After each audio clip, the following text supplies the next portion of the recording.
बिस्मिल्लाहिर्रहमानिर्रहीम। तफसील लेसन में खुश आमदीद। सूरह आल इमरान की आयत नंबर 28। ला यत्तखिज़िल मुअमिनूनल काफिरीन औलिया मिन दूनिल मुअमिनीन। मत बनाओ मोमिनो मुसलमानों को छोड़कर काफिरों को अपना दोस्त। Let not believers take disbelievers as allies rather than believers.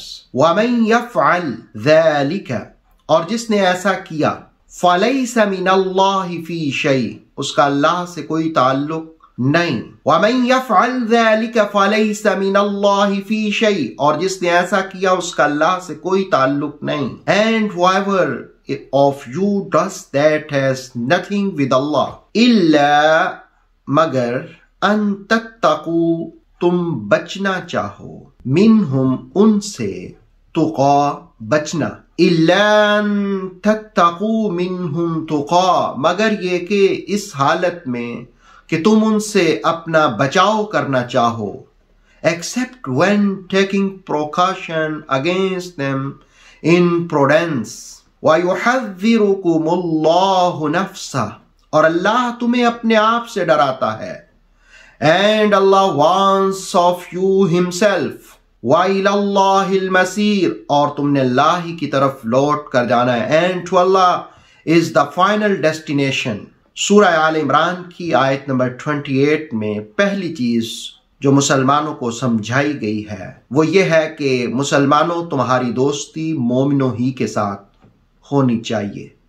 मोमिनों के सिवा तुम मोहब्बत और दोस्ती न करो। दूसरी चीज जो इस आयत में बयान की वमन यफ़अल ज़ालिका फ़लैस मिनल्लाहि फ़ी शै कि अगर तुम ऐसा करोगे तो ये तुम्हारा अपना डिसीजन होगा, इसका अल्लाह के साथ कोई ताल्लुक नहीं होगा। सूरह आल इमरान की 28 नंबर आयत दरअसल एक इस्लामी रियासत हो तो जो इंतजामी उमूर हैं, एडमिनिस्ट्रेशन के अफेयर्स हैं, उनकी तरफ भी इशारा करती है और जो खारजा पॉलिसी बनाई जाती है उसमें भी कुरान हकीम की इस आयत से रहनुमाई ली जा सकती है। उसके बाद तीसरी चीज ये कही गई कि इल्ला अन तत्तकू मिनहुम तुका।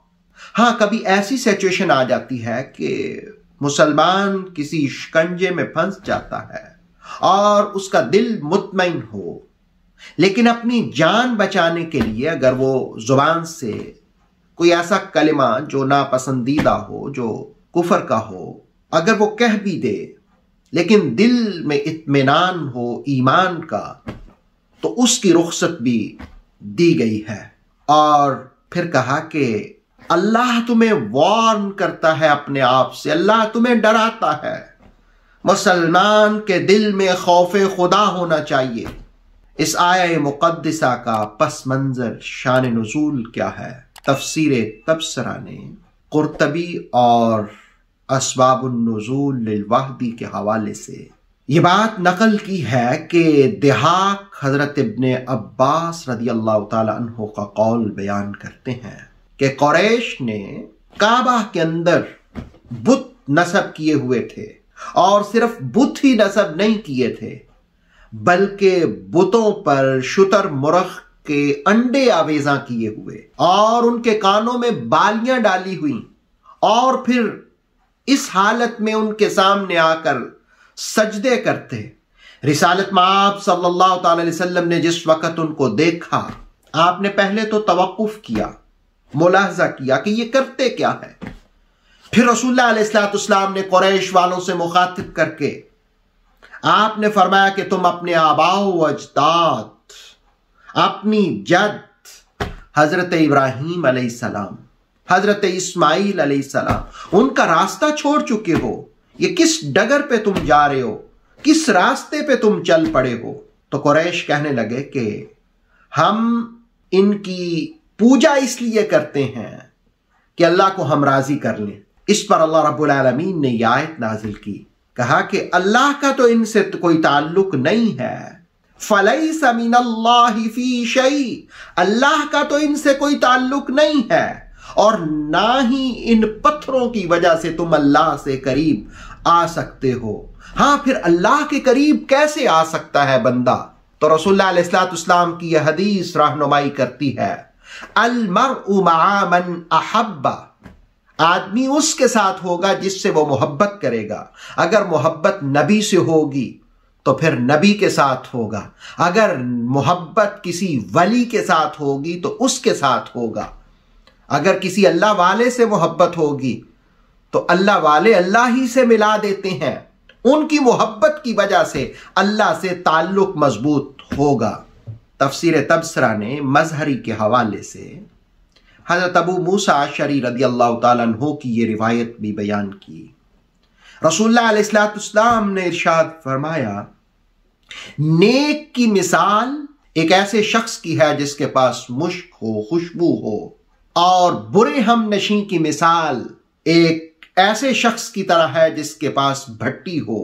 اور جو شخص ایک ایسے شخص کی صحبت اختیار کرے گا جو نیک ہے، تو جیسے مشک والے کے پاس، خوشبو والے کے پاس، پرفیوم والے کے پاس اگر آپ ہوتے ہیں تو یا تو آپ اس سے پرفیوم خریدیں گے یا وہ آپ کو گفٹ دے گا، یا یہ دونوں کام آپ نہیں کرتے تو کم از کم خوشبو کے جھونکے آپ کی طبیعت کو شاداں و فرحاں تو کریں گے۔ نیک آدمی کی صحبت میں بیٹھ کر انسان کے اندر نیکیوں کے جذبے پیدا ہوتے ہیں، اور برے آدمی کی صحبت کو رسول اللہ علیہ السلام نے فرمایا کہ جیسے بھٹی والا ہے، اگر تم اس کے پاس بیٹھو گے تو تمہارے کپڑے بھی جلیں گے اور تمہارے وجود کو بو بھی پہنچے گی، بدبو بھی پہنچے گی۔ گویا اچھی صحبت انسان کو خیر کی طرف لے جاتی ہے، اور برے ہم نشیں انسان کو بدی اور برائی کی جانب دھکیل دیتے ہیں۔ سورہ آل عمران کی 28 نمبر آیت یہ سکھاتی ہے کہ نیکی کا ماحول تلاش کرو، نیک لوگوں کی، اللہ والوں کی صحبت اختیار کرو۔ اللہ رب العالمین ہم سب کو قرآن کا فیضان نصیب فرمائے۔ اتھینٹک اسلامک نالج کے لیے نور وحی یوٹیوب چینل کو سبسکرائب کریں، بیل آئیکن پر لازمی پریس کریں تاکہ ہر آنے والی نیو ویڈیو آپ کو ٹائم پر مل سکے۔ ویڈیو کو لائک کریں اور دوستوں کے ساتھ شیئر کریں۔ جزاک اللہ۔